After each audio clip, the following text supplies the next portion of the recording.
Item ಯಾವುದೇ ಇರಲಿ try ಮಾಡಿ ಆಚಿ ಚಿಕನ್ ಮಸಾಲಾ. ಟ್ವೀಟ್ ಮೂಲಕ ಯಾರಿಗೆ ಸಂದೇಶವನ್ನ ಮುಖ್ಯಮಂತ್ರಿ ಸಿದ್ದರಾಮಯ್ಯನವರು ನೀಡ್ತಾ ಇದ್ದಾರೆ ಅನ್ನುವಂಥ ಪ್ರಶ್ನೆ ಅವರ ಟ್ವೀಟ್ನಲ್ಲಿರುವಂತಹ ಮಾಹಿತಿಯನ್ನು ನೋಡಿದಾಗ ಉದ್ಭವಿಸ್ತಾ ಇದೆ. ಸಿಎಂ ಕುರ್ಚಿ ಕದನ ತಾರ್ಕಿಕ ಹಂತಕ್ಕೆ ಹಾಗಾದ್ರೆ ತಲುಪಿದೆಯಾ ಅನ್ನೋದು ಸದ್ಯದ ಪ್ರಶ್ನೆ.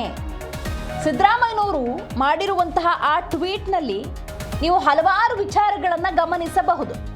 ಆದರೆ ಇದು ಯಾರಿಗೆ ಯಾವ ಕಾರಣಕ್ಕೆ ಸಂದೇಶವನ್ನು ಕೊಡ್ತಿದ್ದಾರೆ ಅನ್ನೋದು ಸದ್ಯದ ಪ್ರಶ್ನೆ. ಸಿದ್ದರಾಮಯ್ಯ ಸಂದೇಶದ ಹಿಂದಿನ ಅಸಲಿ ಕಾರಣವಾದರೂ ಏನು? ಏಕಾಏಕಿ ಜಾತಿ ಸಮುದಾಯ ಮುನ್ನೆಲೆಗೆ ತಂದದ್ದಾದ್ರೂ ಯಾಕೆ? ಕಾಂಗ್ರೆಸ್ ಪಕ್ಷದಲ್ಲೇ ಸಿದ್ದರಾಮಯ್ಯನವರು ಹಾಗಾದ್ರೆ ಟಾರ್ಗೆಟ್ ಆಗ್ತಿದ್ದಾರಾ? ವಿರೋಧಿಗಳ ವಿರುದ್ಧ ಸಿದ್ದರಾಮಯ್ಯ ಟ್ವೀಟ್ನ ಮೂಲಕ ಉತ್ತರವನ್ನು ಕೊಡುವಂತಹ ಪ್ರಯತ್ನವನ್ನೇನಾದರೂ ಮಾಡ್ತಾ ಇದ್ದಾರಾ ಅಥವಾ ಟ್ವೀಟ್ ಸಮರ ಸಾರಿದ್ದಾರಾ? ತಮ್ಮ ಸಂದೇಶ ಏನಿದೆ, ಆಂತರಿಕ ಧ್ವನಿ ಏನಿದೆ, ಅದನ್ನು ಟ್ವೀಟ್ ಮೂಲಕ ರವಾನೆ ಮಾಡ್ತಿದ್ದಾರಾ? ಪ್ರಶ್ನೆ. ಹೌದು.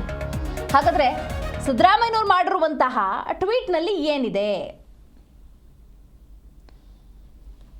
ನೋಡಿ. ಬಹಳ ಮುಖ್ಯವಾಗಿ ನೀವು ಗಮನಿಸಬಹುದು ಸಿದ್ದರಾಮಯ್ಯನವರು ಮಾಡಿರುವಂತಹ ಟ್ವೀಟ್ನ ಕೆಲವೊಂದು ವಿಚಾರಗಳು.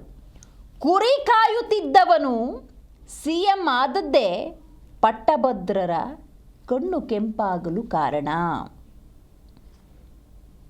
ನನ್ನ ಮೇಲೆ ವಿರೋಧಿಗಳು ನಡೆಸ್ತಾ ಇರುವ ಬಹುತೇಕ ದಾಳಿಗಳು, ಮಾಡುತ್ತಿರುವ ಟೀಕೆ ಆರೋಪಗಳಿಗೆ ನಾನು ಹುಟ್ಟಿದ ಜಾತಿಯೂ ಒಂದು ಕಾರಣ. ಆಂತರಿಕ ಧ್ವನಿ ಇದು. ಕುರಿ ಕಾಯುತ್ತಾ ಇರಬೇಕಾದವನು ಮುಖ್ಯಮಂತ್ರಿ ಆಗಬಿಟ್ನಲ್ಲ. ಆರ್ಥಿಕ ತಜ್ಞರಿಗೆ ಸರಿಸಮಾನಾಗಿ ನಿಂತು ಸಾಲು ಸಾಲು ಬಜೆಟನ್ನು ಮಂಡಿಸಿ ಶಹಬಾಸ್ಗಿರಿ ಗಳಿಸುತ್ತಿದ್ದಾನಲ್ಲ ಎನ್ನುವ ಅಸಹನೆ ಅವರೊಳಗೆ ದ್ವೇಷ, ಅಸೂಯೆ ಕುದಿಯುವಂತೆ ಮಾಡಿದೆ. ಹೀಗೆ ತಮ್ಮ ಟ್ವೀಟ್ ಖಾತೆಯ ಮೂಲಕ ಆಂತರಿಕ ಧ್ವನಿ ಹೊರಗೆ ಬಂದಂಗೆ ಕಾಣ್ತಾ ಇದೆ. ಹಾಗಾದರೆ ಯಾರಿಗೆ ಸಂದೇಶ? ಯಾವ ಕಾರಣಕ್ಕೆ ಸಿದ್ದರಾಮಯ್ಯನವರು ಈ ರೀತಿ ಒಂದು ಸಂದೇಶವನ್ನು ಟ್ವೀಟ್ ಮೂಲಕ ರವಾನೆ ಮಾಡಿದ್ದಾರೆ? ಈ ಬಗ್ಗೆ ಹೆಚ್ಚಿನ ಡೀಟೇಲ್ಸನ್ನು ನಮ್ಮ ಪ್ರತಿನಿಧಿ ರಾಜಪ್ಪ ನೀಡ್ತಾ ಹೋಗ್ತಾರೆ. ರಾಜಪ್ಪ, ಟ್ವೀಟ್ನ ಮೂಲಕ ಸಿದ್ದರಾಮಯ್ಯನವರು ಯಾರಿಗೆ ಸಂದೇಶವನ್ನು ನೀಡ್ತಾ ಇದ್ದಾರೆ ಅನ್ನೋದೇ ಸದ್ಯದ ಪ್ರಶ್ನೆ. ಆಂತರಿಕವಾಗಿ ಏನಾದರೂ ಸಮಸ್ಯೆಗಳಾಗಿದೆಯಾ? ಇದು ಪ್ರಮುಖವಾಗಿ 3 ವಿಷಯಗಳನ್ನ ನಾವು ಉಲ್ಲೇಖ ಮಾಡಬೇಕಾಗತ್ತೆ. ಮೊದಲನೇದಾಗಿ ಖಾಸಗಿ ಪತ್ರಿಕೆ ಅಂದ್ರೆ ವಿಜಯವಾಣಿ ಪತ್ರಿಕೆಗೆ ಆ ಒಂದು ಪತ್ರಿಕಾ ಸಂಪಾದಕರ ಮನವಿ ಮೇರೆಗೆ ನಿನ್ನೆ ಸಾಮಾಜಿಕ ನ್ಯಾಯದ ದಿನಾಚರಣೆ ಇತ್ತು. ಇಡೀ ರಾಜ್ಯಾದ್ಯಂತ ಸೋಷಿಯಲ್ ಜಸ್ಟಿಸ್ ಸಂಬಂಧಪಟ್ಟಂತೆ ರಾಷ್ಟ್ರೀಯ ದಿನಾಚರಣೆ ಕಾರ್ಯಕ್ರಮ ಇತ್ತು. ಆ ಕಾರ್ಯಕ್ರಮ ಹಿನ್ನೆಲೆಯಲ್ಲಿ ಪತ್ರಿಕೆ ಒಂದು ಆರ್ಟಿಕಲ್ ಬರೆದು ಕೊಡಿ ಅಂತ ಮುಖ್ಯಮಂತ್ರಿಗಳಿಗೆ ಮನವಿ ಮಾಡಿದ್ರು ಅಂತ ನಾವು ಹಿನ್ನೆಲೆಯಲ್ಲಿ ಈ ಒಂದು ಆರ್ಟಿಕಲ್ ನ ಮುಖ್ಯಮಂತ್ರಿಗಳು ಬರೆದಿದ್ದಾರೆ ಅನ್ನೋದು ಒಂದು ಮೊದಲನೇ ವಿಷಯ. ಎರಡನೇದಾಗಿ ಆ ಒಂದು ಪತ್ರಿಕೆಯಲ್ಲಿ ಪ್ರಕಟವಾದಂತಹ ಆರ್ಟಿಕಲ್ ಅನ್ನ ಇವರು ಟ್ವೀಟ್ ಮೂಲಕ ಮತ್ತು ಸಾಮಾಜಿಕ ಜಾಲತಾಣದಲ್ಲಿ ಪ್ರಕಟ ಮಾಡುವ ಮೂಲಕ ತಮ್ಮ ಮೇಲೆ ಆಗ್ತಿರುವಂತಹ ಅಸಹನೆ, ತಮ್ಮ ಅಧಿಕಾರವನ್ನ ಕಿತ್ಕೊಡುವಂತ ಪ್ರಯತ್ನ ಅಥವಾ ಪಕ್ಷದಲ್ಲಿ ನಡೀತಿರುವಂತ ಬೆಳವಣಿಗೆಗಳು, ಸರ್ಕಾರದಲ್ಲಿ ಆಗ್ತಿರುವಂತ ಬೆಳವಣಿಗೆಗಳನ್ನ ಈ ಮೂಲಕ ವ್ಯಕ್ತಪಡಿಸುವಂತ ಪ್ರಯತ್ನವನ್ನ ಮಾಡ್ತಾರೆ. ಮುಖ್ಯಮಂತ್ರಿಗಳು ಏನು ಸುದೀರ್ಘವಾಗಿ ರಾಜಕೀಯ ಜೀವನವನ್ನು 40-50 ವರ್ಷಗಳ ರಾಜಕೀಯ ಜೀವನದಲ್ಲಿ ಸಾಮಾಜಿಕ ನ್ಯಾಯವನ್ನ ಹೇಗೆ ಬದಲಾವಣೆ ಮಾಡಬಹುದಿತ್ತು ಅಥವಾ ಸಾಮಾಜಿಕ ನ್ಯಾಯವನ್ನ ಸರ್ಕಾರಗಳು ಹೇಗೆ ಕೊಡಬಹುದಿತ್ತು ಅಥವಾ ರಾಜ್ಯ ಸರ್ಕಾರಗಳು, ಪಕ್ಷಗಳು ಸಾಮಾಜಿಕ ನ್ಯಾಯವನ್ನ ಯಾವ ರೀತಿ ಕೊಡ್ಲಿಕ್ಕೆ ಸಾಧ್ಯವಾಗ್ತಿತ್ತು ಮತ್ತು ಸಾಮಾಜಿಕ ನ್ಯಾಯವನ್ನ ಅಥವಾ ಸಾಮಾಜಿಕ ಬದಲಾವಣೆಯನ್ನ ಯಾರೆಲ್ಲ ಸೇರ್ಕೊಂಡು ಹೇಗೆಲ್ಲ ಮಾಡಬಹುದಿತ್ತು ಅಂತ ಬಗ್ಗೆ ಅವ್ರು ಬೇಕಾದ್ರೆ ಕ್ರಾಂತಿ ವಿಚಾರಗಳನ್ನ ಸುಧಾರಣೆಗಳ ವಿಷಯಗಳನ್ನ ಉಲ್ಲೇಖ ಮಾಡಬಹುದಾಗಿತ್ತು. ಆದ್ರೆ ಇವರೇನು ಸಮಾಜ ಸುಧಾರಕರೇನ ಏನೋ ಅಲ್ಲ ಸಿದ್ದರಾಮಯ್ಯನವರು.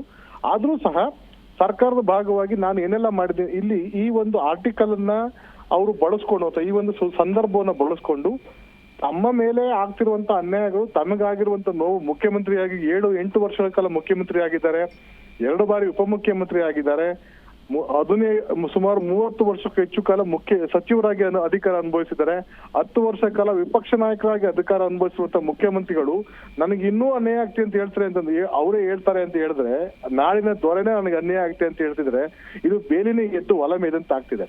ಇದು ಮುಖ್ಯಮಂತ್ರಿಗಳ ವಿಚಿತ್ರವಾದಂತ ವರ್ತನೆ ಅಂತ ಹೇಳೋ ತಪ್ಪಾಗೋದಿಲ್ಲ. ಅದೆಲ್ಲ ಎಲ್ಲೋ ಒಂದ್ ಕಡೆ ಅಧಿಕಾರದ ಅಭದ್ರತೆ ಕಾಡ್ತಿರಬಹುದು ಅನ್ನೋದು ಒಂದು ಕಂಡು ಬರ್ತಾ ಇದೆ. ನಾನು ಇಷ್ಟು ವರ್ಷ ಆರ್ಥಿಕ ತಜ್ಞರಿಗೆ ಸರಿಸಮಾನಾಗಿ ನಾನು ಬಜೆಟ್ ಅನ್ನ ಮಂಡಿಸಿದ್ದೇನೆ, 17 ಬಜೆಟ್ ಮಂಡಿಸ್ತಿದ್ದಾನೆ. ನನ್ನ ಜಾತಿಯ ಕಾರಣಕ್ಕೋಸ್ಕರ ನನ್ನ ಕೀಳರಿಮಿನ ನನ್ನನ್ನ ಈ ರೀತಿ ಸಮಾಜದಲ್ಲಿ ತುಳಿಯುವಂತ ಕೆಲಸ ಮಾಡ್ತಿದ್ದಾರೆ, ಅಧಿಕಾರದಿಂದ ನನ್ನನ್ನ ಹೊರಗೆ ಇಡುವಂತ ಪ್ರಯತ್ನ ಮಾಡ್ತೀನಿ ಅನ್ನೋದನ್ನ ಅವಲತ್ತುಕೊಂಡಿರೋದು. ಇದು ಪತ್ರಿಕೆಯಲ್ಲಿ ಅವರು ಸಾಮಾಜಿಕ ನ್ಯಾಯದ ಬಗ್ಗೆ ಲೇಖನ ಬರೀಬೇಕು ಅಂತಂದ್ರೆ ಸಾಮಾಜಿಕ ನ್ಯಾಯವನ್ನ ಹೇಗೆ ನೀಡಬಹುದಿತ್ತು, ಎಲ್ಲೆಲ್ಲಿ ಅನ್ಯಾಯ ಆಗಿದೆ, ಹೇಗೆ ಸರಿಪಡಿಸಬಹುದಿತ್ತು ಅಂತ ಅನ್ನೋದನ್ನ ಅವರು ಊಹಾತ್ಮಕವಾಗಿ ಅಥವಾ ಉದಾಹರಣೆಗಳ ಕೊಡುವ ಮೂಲಕ ಹೇಗೆಲ್ಲ ಪರಿವರ್ತನೆ ಮಾಡಬಹುದಿತ್ತು, ಕಾನೂನು ಏನೆಲ್ಲ ಹೇಳ್ತದೆ, ಕಾನೂನಲ್ಲಿರುವಂತಹ ಅವಕಾಶಗಳನ್ನ ಹೇಗೆ ಬೆಳೆಸ್ಕೊಂಡು ನಾವು ಸರ್ಕಾರಗಳು ಮಾಡಬಹುದಿತ್ತು ಅಂತ ಒಂದು ಉಲ್ಲೇಖ ಮಾಡೋದ್ ಬದಲಾಗಿ ತಮಗಾದ ಅನ್ಯಾಯವನ್ನ ಇಡೀ ಆರ್ಟಿಕಲ್ ಅನ್ನ ತಮಗೆ ಅನುಕೂಲಕ್ಕೆ ತಕ್ಕಂತೆ ಬಳಸ್ಕೊಂತ ಪ್ರಯತ್ನ ಮಾಡಿದ್ರೆ ಇಲ್ಲಿ ಮೇಲ್ನೋಟಕ್ಕೆ ಸ್ಪಷ್ಟವಾಗ್ತಿದೆ ದಿವ್ಯಶ್ರೀ, ಸಿದ್ದರಾಮಯ್ಯನವರು ಎಲ್ಲ ಒಂದ್ ಕಡೆ ಅವ್ರಿಗೆ ಅಧಿಕಾರ ಕಸಿದುಕೊಳ್ಳುವ ಅಥವಾ ಅಧಿಕಾರ ಹೋಗುವಂತ ಭಯ ಶುರುವಾಗಿದೆ ಅಂತ ಅನ್ಸುತ್ತೆ.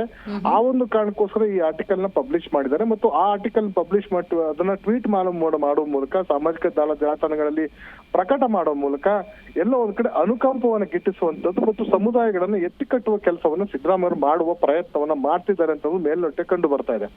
ಈಗ ಸತೀಶ್ ಜಾರಕಿಹೊಳಿ ದೆಹಲಿಗೆ ತೆರಳಿದ್ದಾರೆ. ಇತ್ತೀಚೆಗೆ DCM DK ಶಿವಕುಮಾರ್ ದೆಹಲಿಗೆ ತೆರಳಿ ರಾಹುಲ್ ಗಾಂಧಿ ಅವರನ್ನ, ಸೋನಿಯಾ ಗಾಂಧಿ ಅವರನ್ನ ಮತ್ತು AICCಯ ಅದೇ ನಾಯಕರುಗಳನ್ನ ಭೇಟಿ ಮಾಡಿ ಬಂದ್ರು. ಆ 21ನೇ ತಾರೀಕು ಅಂದ್ರೆ ಇವತ್ತು ಅಥವಾ ನಾಳೆ ಒಳಗಾಗಿ ಮುಖ್ಯಮಂತ್ರಿಗಳು ದೆಹಲಿಗೆ ಕರ್ಸ್ಕೊಡ್ತಾರೆ ಅಂತ ಒಂದು ಮಾಹಿತಿ ದೆಹಲಿ ಮೂಲದಲ್ಲಿ ಕೇಳಿ ಬರ್ತಾ ಇದೆ.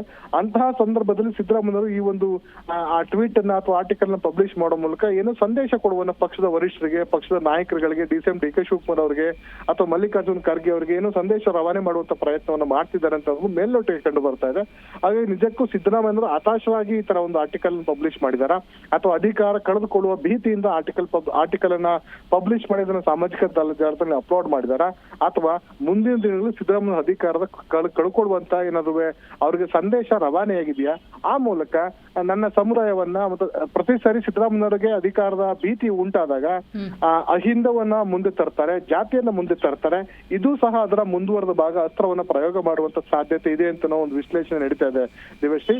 ಹೀಗಾಗಿ ರಾಜಕೀಯ ವಲಯದಲ್ಲಿ ಸಿದ್ದರಾಮಯ್ಯವರ ಆರ್ಟಿಕಲ್ ಮತ್ತು ಅದು ಸಾಮಾಜಿಕ ಜಾಲದಲ್ಲಿ ಪ್ರಕಟವಾಗಿರುವಂತ ವಿಚಾರ ದೊಡ್ಡ ಮಟ್ಟದಲ್ಲಿ ಚರ್ಚೆಗೆ ಗ್ರಾಸವಾಗಿದೆ ಮತ್ತು ಚರ್ಚೆಯನ್ನು ಸಹ ಹುಟ್ಟು ಹಾಕಿದೆ ದಿವ್ಯಶ್ರೀ. ಥ್ಯಾಂಕ್ ಯು ನಿಮ್ಮೆಲ್ಲ ಮಾಹಿತಿಗಾಗಿ ರಾಜಪ್ಪ.